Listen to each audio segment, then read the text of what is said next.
So this is the Peak Design capture clip, and you'll see these all over YouTube, including on this channel. It will show up on a few of my videos attached to people's backpack straps. And it is a system for carrying your camera, and the way it works is that you attach a small quick release plate to the bottom of your camera, and I like these Peak Design quick release plates. I think they're quite tidy. They are quite functional as well. You can attach the strap quick releases to it as well, which is a nice feature. But you attach that to the bottom of your camera, and this is attached to your backpack strap, and you insert your camera into it and it locks in, and you just press this button to release it and pull your camera back out. And the reason why this is such an appealing concept is that it removes the need for a strap. If you're carrying a backpack, straps are quite irritating. If you've got a lightish weight camera, then using a neck strap is kind of fine. But if you're carrying a heavier camera, usually you want like a single shoulder strap, something like that. And that's frustrating with a backpack. There are solutions to this problem. I have a strap from BlackRapid Design, for example, that connects to my bag and over onto the left shoulder strap, and it's attached to the bag itself. But it does feel a little bit like you're in a street jacket, and I find it very frustrating sort of getting in and out of my bag with that thing attached. So in theory, I should love this, but I don't. I find it quite frustrating, and there's a bunch of reasons for this. Number one being that I find it very hard to place on a lot of bags. Now, if you have a Peak Design bag, this isn't a problem because their bags are designed with these in mind. But for a lot of other bags, it doesn't really fit. It doesn't fit on my crumpler bags because the straps are too wide.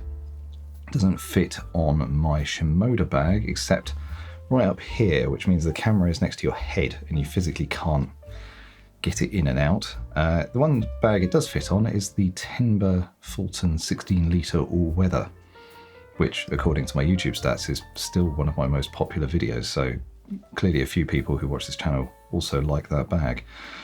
And that's quite frustrating because I'd like to stick this on my Shimoda bag, but it just is not comfortable, and so I don't really use it with it anymore.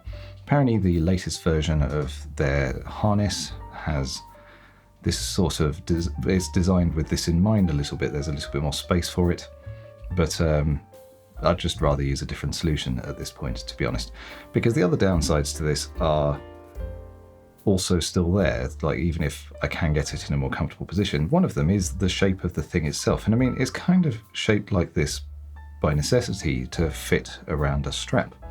But when it's sort of up here, if you move like that, it's digging into your shoulder and into your chest, and that's not very comfortable. I mean, it's quite rounded, but I can still feel it, and I don't like that. Second design flaw is that straps on bags are typically padded, which has a springy effect, and that is a problem for the design of this device. It has no Loctite or washer or sort of a counter-rotating spring or counter-force spring to stop these thumb screws from being pushed out by the springiness of the strap. I find that if I'm using this for a day, I tend to have to redo this sort of every hour. It never feels fully secure, and that's frustrating. It's not the end of the world with these thumb screws because they're quite easy to adjust, but on thicker straps you have to use hex screws, which they supply in the pack. But the problem then is that you have to have a hex key or an Allen key somewhere about your person to tighten them up regularly, because they still get forced out by this effect. So they could solve this by adjusting the design and having some sort of locking feature, I guess, for the screws, as currently that's a major flaw in it for my use case anyway. And my final sort of flaw with this part of it itself is the lock. I hate this. It's so annoying. The problem is, like, that's nice, that's a nice mechanism pushing it in, but they've made it rotate in order to lock it. And the problem with the rotation is that you can't really rotate it with just a single finger. You have to use your finger and your thumb, fine. It's not the end of the world if it's on a strap like this. You can sort of get your hand behind your camera if you've accidentally locked it, which happens all the time because when you push your camera down, you might accidentally hit it. So you can just sort of lever it, or you could even remove your strap to do that. The problem comes in if you use this accessory, which is an option, it's an extra. This doesn't come in the pack. And this allows you to put this on your belt. Nice sort of design, so you need to unwind all of this. You need to take the one of the screws out in order to do this. And the idea behind this thing is that this bit goes behind your belt, this bit goes over your belt, and the clip itself has a little sort of internal bit that it has to go behind, and I have to wind that out too. It's a bit fiddly. And then the idea being that that goes over your belt. You then lock it in and you have a nice little capture clip attached to your belt. Nice idea. I can't even get the bloody thing in now. It is fiddly. Like when it falls apart, which it has done to me on a hike, it can be quite frustrating. So when you've got it like this and it's down by your side or whatever, and you accidentally hit this lock on, because that happens, well, now you've got to deal with all the folds of your clothing and your body fat, in my case at least, of trying to fit your thumb and finger behind your camera body before you can get it off. And if it's on your belt, you don't have to take your trousers off in order to access this. It's very irritating, and effectively it means I don't use this. There's another reason I also don't use this thing, and that is I don't really understand how you're supposed to use it, because they've made the edges of it really sharp, so used in most positions it's extremely uncomfortable. If you stick it on the front of your leg, you can no longer walk uphill because it's too long. If you put it on the side of your body, it's almost impossible to actually engage the lock correctly. So it's frustrating because I love the concept. I think it's quite well made.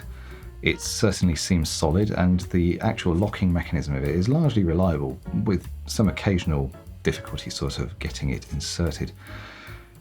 But in practice, I just don't like using it. And as far as alternatives go, sort of a carrying system that doesn't require you to take your bag off to put your camera away or have a strap, the alternative that I have found is to have a sort of a top-loading pouch, and Shimoda make one of these that fits onto their waist straps. So I'm probably going to pick one of those up for longer hikes. And the reason why I use this, by the way, is because I'm carrying two cameras. I carry one for filming.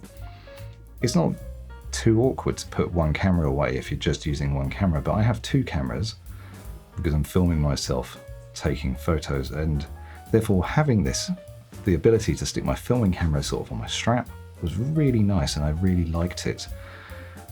But the more I used it, the more I found it very frustrating. So unfortunately, as it currently is, not for me. And maybe this will be useful for any of you who have seen these around and you're debating buying it, because they're quite expensive. I think they're currently about 60 to 70 pounds, and they're well made, so the quality is there. But I would make sure that you don't think you're going to suffer these problems yourself. So let me know your thoughts, whether you use one of these yourself. I'd be really interested to know if you have the same issues, or if you've got any suggestions on ways I could use this that won't drive me completely insane. Please do put them down in the comments below. Thanks for watching. I'll see you next time.